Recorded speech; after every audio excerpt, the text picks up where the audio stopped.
Man come in all black though with the long coat, looking down. Oh no, two of them. A kid suffered blunt force trauma to the head, Dang. had been stabbed, Dang. and his right thumb had been cut off. Dang. Welcome to Urban Crime Stories. In this episode, but instead of meeting her cousin as Shaquilas expected, he was ambushed by Danny and 5 members of the SMN gang. The attack was swift and brutal. Armed with baseball bats and knives, the gang showed no mercy. Shaquilas was beaten savagely with the bats. Damn. And in the chaos, Danny and his gang members stabbed him repeatedly. What up, Mula gang? It's your boy Matt Mula, aka Mr. Mula. Matt got me back with another video. Y'all know how we rock it, man. Cloud stock it, man. Keep the cushion in my pocket and the thunk in my hand.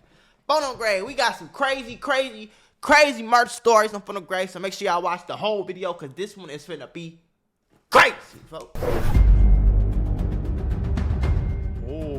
No, this not no body they caught on camera. Oh, and he locked the door. That looked like creepy, I ain't gonna lie. Oh, man come in all black though with the long coat, looking down. Oh no, two of them, not two of them. Affidavit filed. Oh, that looked like a scary sight. In the case, he had suffered blunt force trauma to the head, Dang. had been stabbed, Dang. and his right thumb had been cut off. Dang. Welcome to Urban Crime Stories. In this episode, we... Who the hell he was into it with, the mob? What the? I would have been like, just shoot me. Please, just get it over with. I'm just saying, if you gonna do all that, gang, just get me. We will out examine of here. 3 honey trap murder cases more people should know about. Before we continue, please subscribe to the channel and turn on all notifications so that you will not miss any upcoming episodes. Number 1, the tragic story of Shaquilas Townsend. Shaquilas Townsend, a 16-year-old boy from Croydon, United Kingdom, was known by friends and family as a kind-hearted and caring individual. He had a deep sense of loyalty and affection for those close to him. Despite his youth, Shaquilas had a dreamer's heart and longed for love, which he thought he found when he met Samantha Joseph. Their relationship was only a month old, but Shaquilas quickly became infatuated with her. He believed Samantha was the one for him and, without hesitation, shared with his mother that he wanted to marry her one day. She looked crazy, though. I ain't gonna lie to you. Shorty looked like she's sick in the head from the grave. Like, I don't know if this the mug shot. You know what I'm saying? Then I guess it'll be a little understandable because everybody look mad in their mug shot, bro. You know? But I'm going to tell you, gang, it's something about this picture we don't know about. Okay, let's start there. And without hesitation, shared with his mother that he wanted to marry her one day. His love was pure, driven by his hopeful and trusting nature. Unfortunately, Shaquilas' feelings for Samantha were not reciprocated in the same way. Yep, While he was pouring his heart into the relationship, Samantha Joseph had different intentions. Behind Shaquilas' back, Samantha remained deeply fixated on her older boyfriend, Danny McLean. Although she accepted Shaquilas' attention and gifts, her heart and loyalty were still with Danny. Samantha used Shaquilas, manipulating his feelings for her while keeping her true desires hidden. She confided in her friends, admitting that she didn't care for Shaquilas and only viewed him as a tool, something she could use to her advantage. I ain't gonna lie though, niggas do that to girls too on God. So I ain't gonna say just girls, but people be weird who do that. Like, gang, I ain't gonna lie to you. Like, that's just weird to me. It's just weird. It's weird. Like, despite Samantha's manipulative behavior, Shaquilas remained completely unaware. He was utterly smitten, even oblivious to the fact that Samantha was playing a dangerous game with both him and Danny. His deep affection made him blind to the warning signs, and he continued to shower her with love and gifts, hoping that one day she would feel the same way about him. His desire for her was so intense that he ignored any hint that she might be using him, choosing instead to believe in the image of the relationship he had built in his mind. Danny McLean, a prominent member of the violent gang known as Shine My Nine, or SMN, ended his relationship with Samantha when he discovered she had been seeing Shaquilas Townsend. Despite their breakup, Samantha's obsession with Danny never faded. She was willing to do anything to regain his affection, even at the cost of betraying Shaquilas, who was deeply in love with her. Danny, fully aware of the power No, she didn't backdoor her own boyfriend just so she could get back at her ex-boyfriend, who is her current boyfriend. No, gang. That can't be what this man just said right here, folks. Pause. Listen, I have a mentorship called the Mula membership where I'm going to teach you how to get rich with business, YouTube, crypto, stocks, financial literacy, credit, every single way. Now, I became a millionaire by the time I was 23 years old. I'm going to teach you step by step for only $50. Click the first link in the description right now and get added to my group chat where I'm going to give you one-on-one help to make sure you get rich in 2024. Click it right now. Stop tweaking because we got very, very, very limited spots and I don't want you to miss this bag.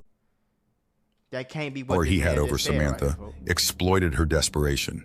He told her that if she truly loved him and wanted to win him back, she had to set up Shaquilas, ensuring his downfall.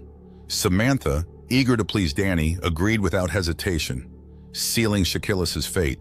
The tension between Shaquilas' devotion and Samantha's manipulation came to a head on Thursday, July 3rd, 2008. This day marked a turning point in Shaquilas' life, a day that shattered the illusions he had about Samantha and his relationship with her. He had no idea that Samantha had devised a plan with Danny, a plan that would lead to an act of betrayal so brutal that it would cost him his life.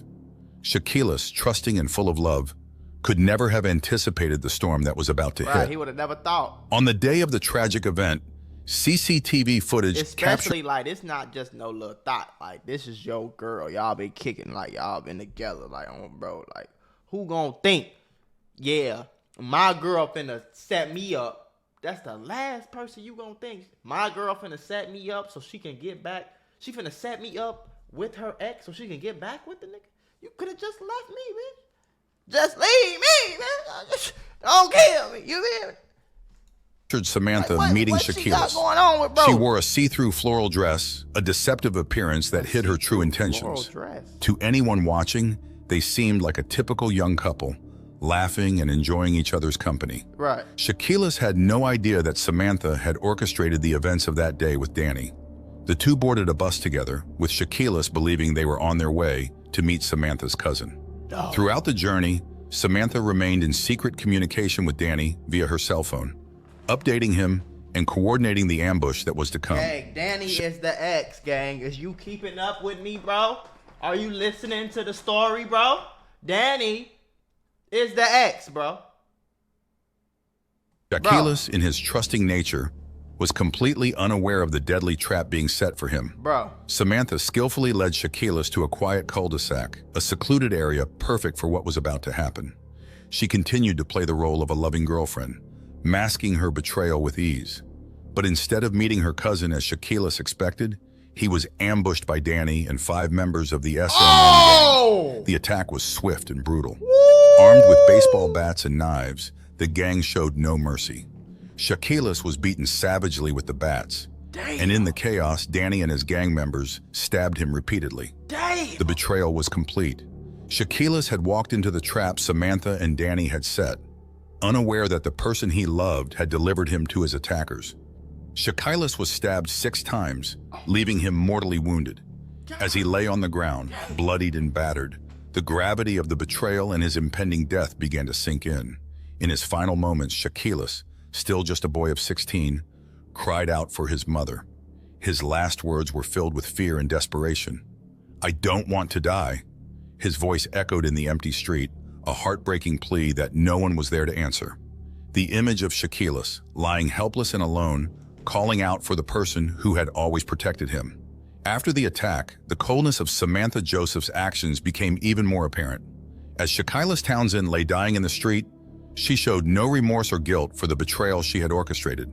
Instead, CCTV footage captured her walking away from the scene alongside Danny. Oh my God!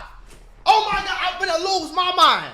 You telling me she smoked her boyfriend after backdooring her with the ex, and then she seen on camera walking with this nigga while he on the floor dying?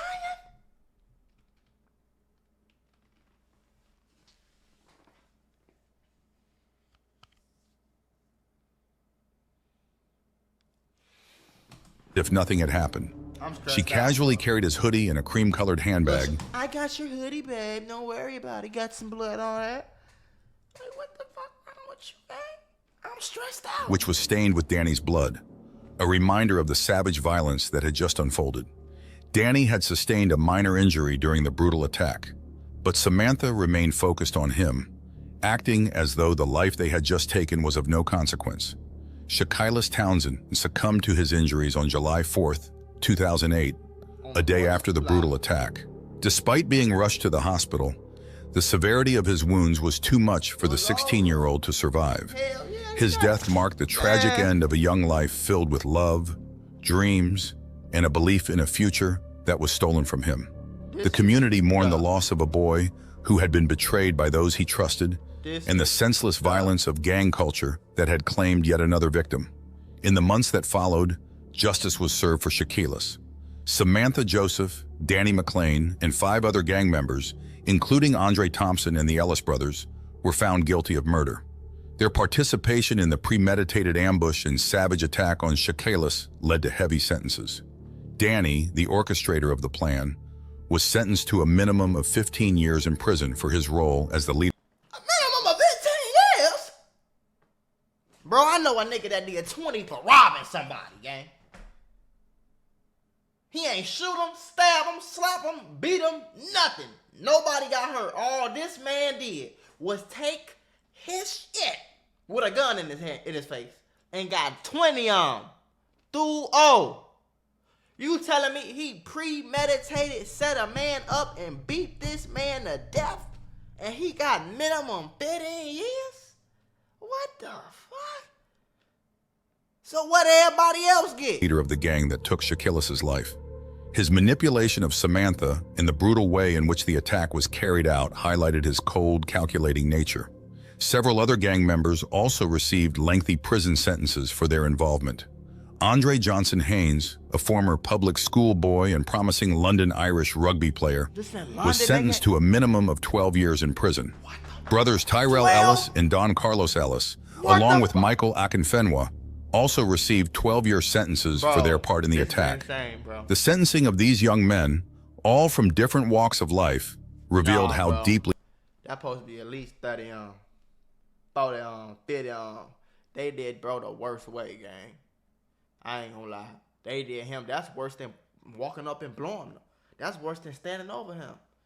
That's worse than, like, come on, gang.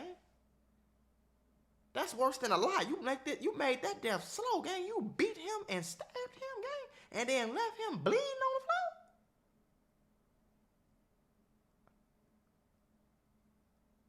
floor. It wasn't no chance he was going where he was gonna go. He rode today. She did everything perfect, gang. Perfect. She made him ride the bus. He ain't got no car. He can't hop in the car, drive himself nowhere. Probably ain't got. Come on, man. I don't even know how to goddamn now. The culture of gang violence had infiltrated what the girl get? Fuck that. What lives, did the girl get? Leading them to commit acts that would destroy not only their own futures, but the life of an innocent boy. What Samantha did the girl Joseph, get? who had been the key to luring Shakilis into the ambush, was sentenced to 10 years in prison. Her role in the betrayal, despite her young age, showed a willingness to go to deadly lengths to gain the approval of Danny. After serving her sentence, she was freed in 2019 and deported to her native country of Trinidad. The legal system's handling of her case left many questioning whether justice had truly been served, as the mother of Shakilis grappled with the pain of knowing her son's killer had been released after a decade. Andre Thompson, another key member of the gang, was sentenced to a minimum of 14 years in prison, a term that was later reduced to 13 years and 3 months. His involvement in the murder, like the others, underscored the devastating consequence. I can still hear it. I'm not gonna act like I'm not listening. So I'm gonna just put my headphones back on. But this shit ain't right, bro. Of gang allegiance and violence. Though all involved were brought to justice, the sentences could never repair the damage done. For Shakilis' family, the pain of his loss, coupled with the betrayal that led to his death, would remain a constant reminder of the tragedy that unfolded on July 3rd, 2008.